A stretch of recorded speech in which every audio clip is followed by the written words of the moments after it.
ఎందుకు దేవుడు యెహోషువని వాక్యాన్ని పాటించమని చెప్తున్నాడు? Why God is telling Joshua to follow the commandments? ఎందుకు?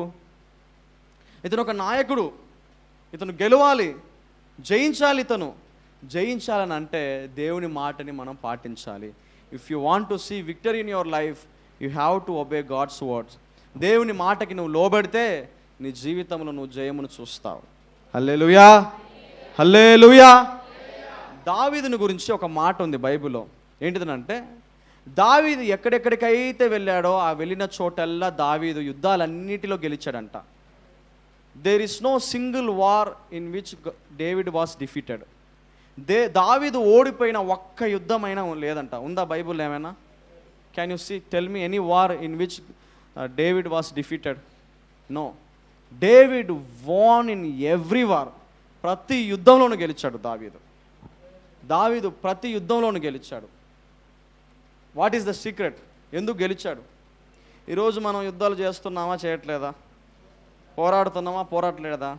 మన యొక్క పరిస్థితిని బట్టి యుద్ధాలు చేస్తున్నాం. సాతానుతో యుద్ధాలు చేస్తున్నాం, కుటుంబ వ్యతిరేకంగా ఉన్న వ్యక్తులతో యుద్ధం చేస్తున్నాం, రోగాలతో యుద్ధం చేస్తున్నామా లేదా? ఆర్థిక ఇబ్బందులతో యుద్ధాలు చేస్తున్నాం, డబ్బు సమస్యతో, అప్పులతో యుద్ధాలు చేస్తున్నాం, సరి అయిన ఉద్యోగాలు లేకుండా యుద్ధాలు చేస్తున్నాం, సరి అయిన ఇల్లు లేకుండా యుద్ధాలు చేస్తున్నామా లేదా? దాని గురించి నేను చెప్పేది. దావీదు అన్ని యుద్ధాలలో గెలిచాడు. David won in all the battles. What is the secret?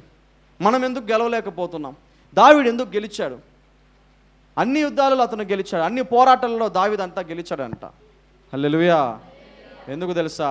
అన్ని యుద్ధాలు గెలిచాడు. ఎందుకనంటే దావీదు దేవుని ఆజ్ఞలని పాటించాడు. David won in all the battles because the secret is he followed all the commandments of God. దేవుని ఆజ్ఞలని అన్నిటిని పాటించాడు దావీదు. అందువల్లనే దావీదు తన యుద్ధాలన్నింటిలో గెలిచాడు. నువ్వు దేవుని ఆజ్ఞలన్నింటినీ పాటిస్తే, నువ్వు ధైర్యంగా నిలబడితే దేవుడు నిన్ను గెలిపిస్తాడు. ఈరోజు ఎందుకు మనం ఓడిపోతున్నామంటే దేవుని ఆజ్ఞల్ని మనం సరిగా పాటించట్లేదు. We're defeated today because we're not following God's word accordingly. దేవుని వాక్యాన్ని సరిగా మనం పాటించట్లేదు. దేవుడు చెప్పిన మాటల్ని సరిగా వినట్లేదు. కాబట్టి మనము ఓడిపోతున్నాం. ఈరోజు మనం గెలవట్లేదు ఈరోజు. హల్లెలూయా. అందుకే దేవుడు యెహోషువతో చెప్పాడు, యెహోషువ నువ్వు గెలవాలని అంటే ధైర్యంగా ఉండాలి, దేవుని ఆజ్ఞలను పాటించాలి.